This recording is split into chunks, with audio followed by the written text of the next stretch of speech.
Compact, 7th of February 2024, ICAC's Dirty Texts Part 2. So I made two, before I read any more, I made 2 points that I want to kind of go back to. I made them a while back, and I think they're worth repeating. The first one is that this back and forth where they play a 26-year-old on an adult dating site and then suddenly flip the switch and say that they're 12. This is a common thing that they do. And you might ask them, why do you do that kind of thing if you're really looking for people who are looking for children? It sounds like you're luring children. It sounds like you're flipping the switch at the last minute.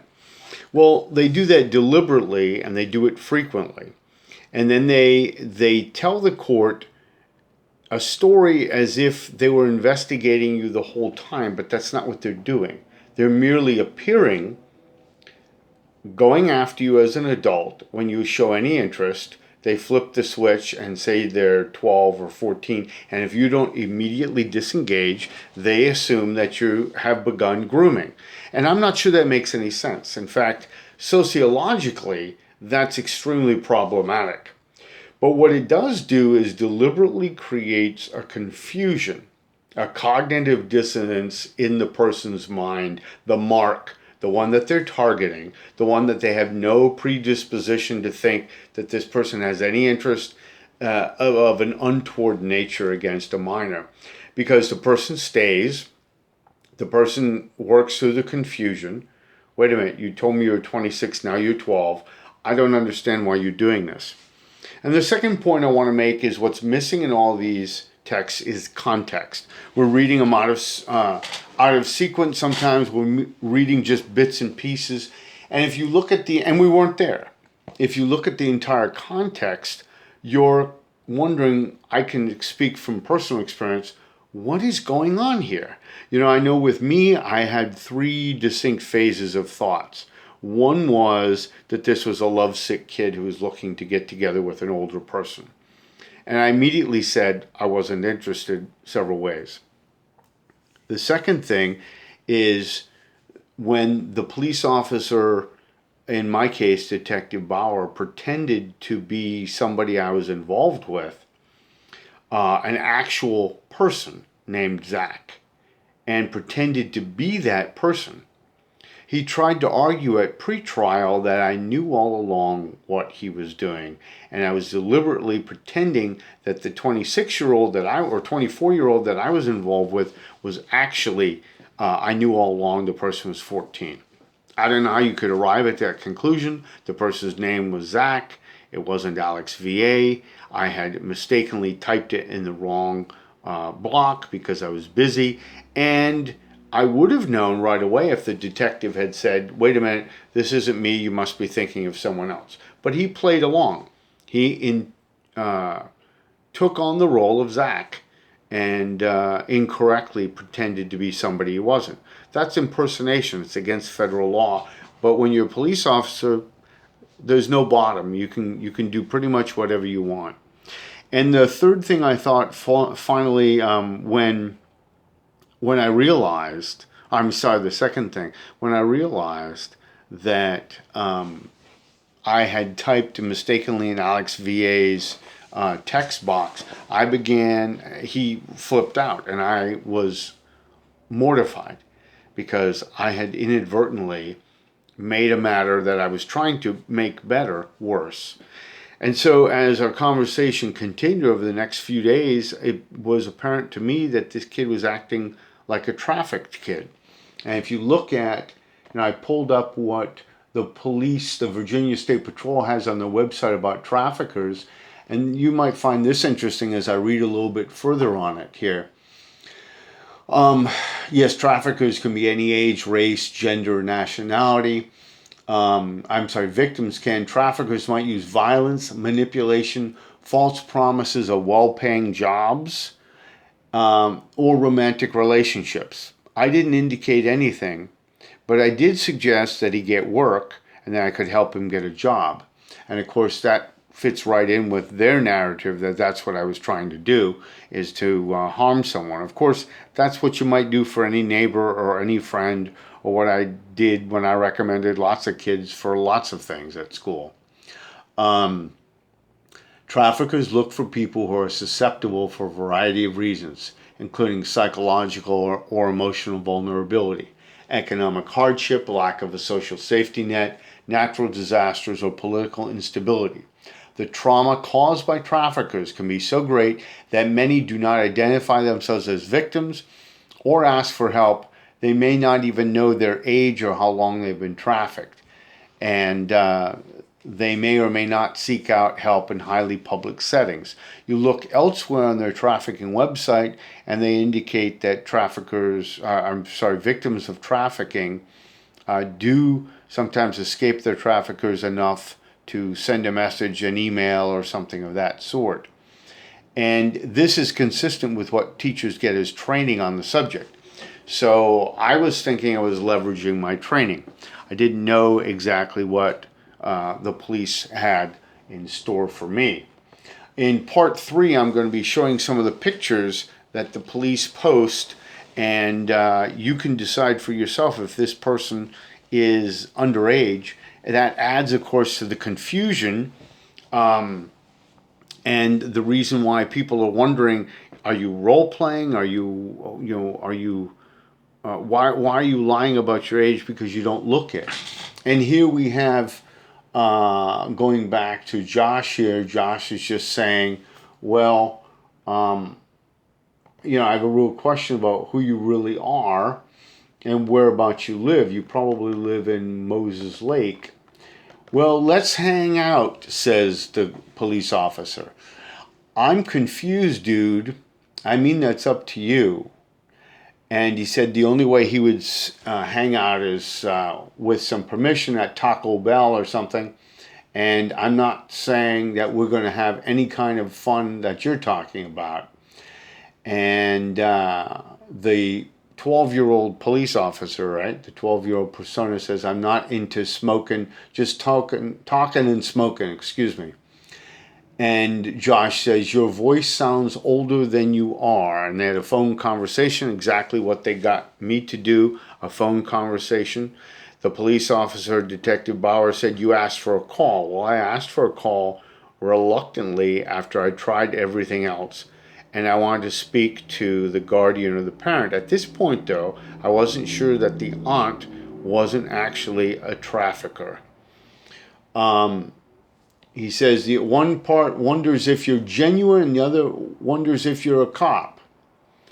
And he says, didn't you say your aunt works as a CNA? This is exactly what they did with me. They pretended that there was an aunt and that they pretended that the aunt was a nurse. So this is a common ploy that the police are using.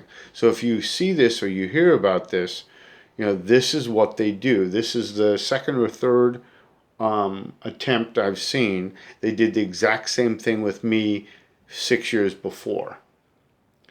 And he says, a big part of me says I should do the responsible thing and go down to Samaritan Hospital. And then he asks, is that where she works? And there's no response there. And you go on along here where you keep trying to get me to say something about what kind of fun. This is Josh talking. And just little things that you said lead me to believe that this is either law enforcement or you don't know what you're doing. I ain't law enforcement. I'm effing 12. Either move the F on or get it right. This is supposedly a 12-year-old persona saying this, okay? And it goes on like this, and the person gets very, very frustrated, that is the cop, and eventually this person, Josh, gets arrested. Now you can argue, like I said, that Josh shouldn't have been pushing it that far, but you can also ask, what were the police doing on there when they had no probable cause? They had no reason to go after Josh. Josh never expressed any interest. Hey, any 12-year-old girls out there, I'm looking for someone. Never did any of those things. And then they did the bait and switch. They approached him saying they were 26, when in fact they turned it around to 12. Then they exploited the confusion that followed and built a narrative claiming that what Josh was trying to do was to exploit and engage in grooming behavior. It's exactly the sort of thing they do in mine. I say over and over again, when I made the mistake thinking I was talking to Zach, and in fact I had said some adult things to the Alex VA persona without realizing it. How do you know I did that? Because I started out by saying the very first thing when I picked up the conversation after seeing Zach in the morning, I said, "Where are my manners? I promised to pay for the room." And that should have been the clue for the person on the other end to say, "Oh, you got the wrong person. I'm sorry." But of course, Detective Bauer didn't do that because he was frustrated that he couldn't find any sex talk. So he went and found it where he could find it with an adult. And that his excuse was, "I knew all along." Fortunately, the judge didn't allow that. But then what they did was they expanded the indictment and added a picture. And that was the way that they were able to get me. They claimed that I sent a picture. But how did a picture that I never sent get attached to an account that was no longer active? The account was frozen, which I had requested. So how did a picture get there? Well, there's lots of evidence. They moved a lot of things around on my phone, as I indicated. The phone was not put in a Faraday box, as I mentioned last time, and it was active, and they were in the Woodbridge area, I think trying to figure out how the geolocation features were working on Grindr. That's the only thing that I can think of, how it worked and what it picked up. But they, in effect, took my phone and risked contaminating the evidence, and the court didn't care when we pointed it out. The prosecution didn't care, of course. The court did not allow my attorney to go into great detail, did not allow an expert witness to speak about what the police had done. I figured out what they had done too. I figured out that there were two personae and why Detective Bauer had to do it. But it was too late. The arrest had occurred, the interrogation where they exploited my confusion some more, and that was enough to convince the court that I must have been engaged in grooming. There was no interest in this man had a 30-year career over 5 states and 28,000 students and had never done anything like this, and nobody had ever, even whispered about it. I met with students after hours on weekends. I was in rooms with no windows with them. I was overnight on field trips and other things with them, and no one ever doubted my veracity and my integrity until Detective Robert Bauer, who had gotten in trouble for doing a similar thing with someone else and had an integrity issue, until he basically acted to ruin my career to make himself look better. He got 3 promotions, I did not. And I only say that because I know my case better than others, and many I don't know others' cases as well, but I do know that the same fact pattern, the same MO, is what the police do. So my response to Alex VA when I realized it wasn't Zach was, he says, "This is Alex." And I said, "What?" He said, "You're right. Why did you continue to respond then?" "Oh, I thought you were talking to me." "Forget it," he says. Sorry, that's what I was trying to avoid. I get confused when I get so many texts. I said, "The other person was of age. I feel sorry, so awful. I'm sorry. You didn't tell me you wanted me to discuss other options. I suggested another non-sexual option for you, and you refused." And he said, "Discuss what are other options?" And I said, "You are upset. Please don't be. I could really do what I can to help you here, but I'm not interested in meeting you at my home. You said you needed money." And Alex VA says, "What are you talking about?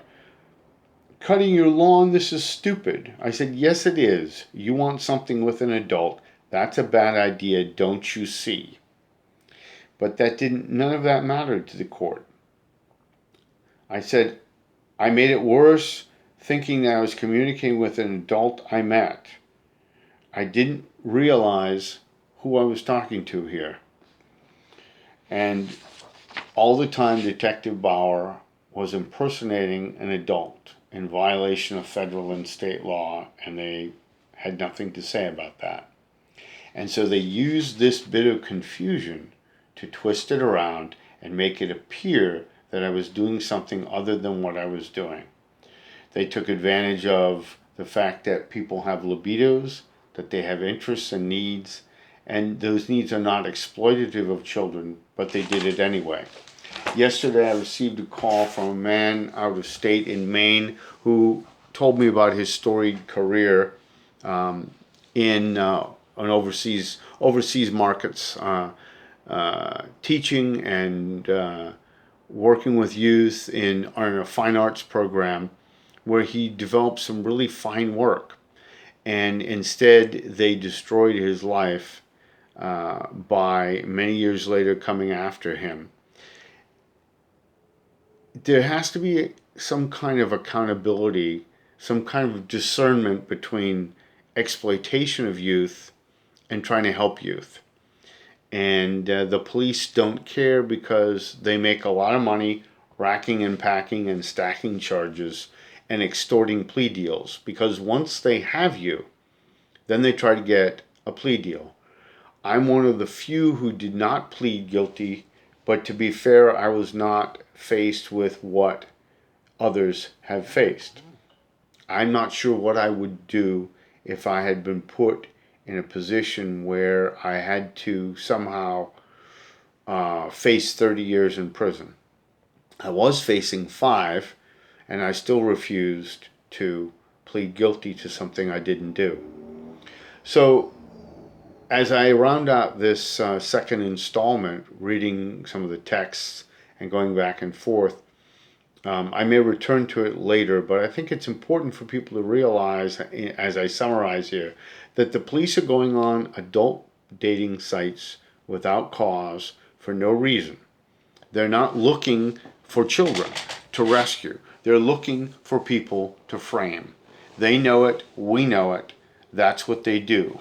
It was confirmed by a former Commonwealth attorney, former assistant district attorney, whose name I reveal in my book, by a public information officer. I had a off-the-cuff discussion in a public setting at an event this past year, and it's showing up in the personal and private remarks from some of these officers.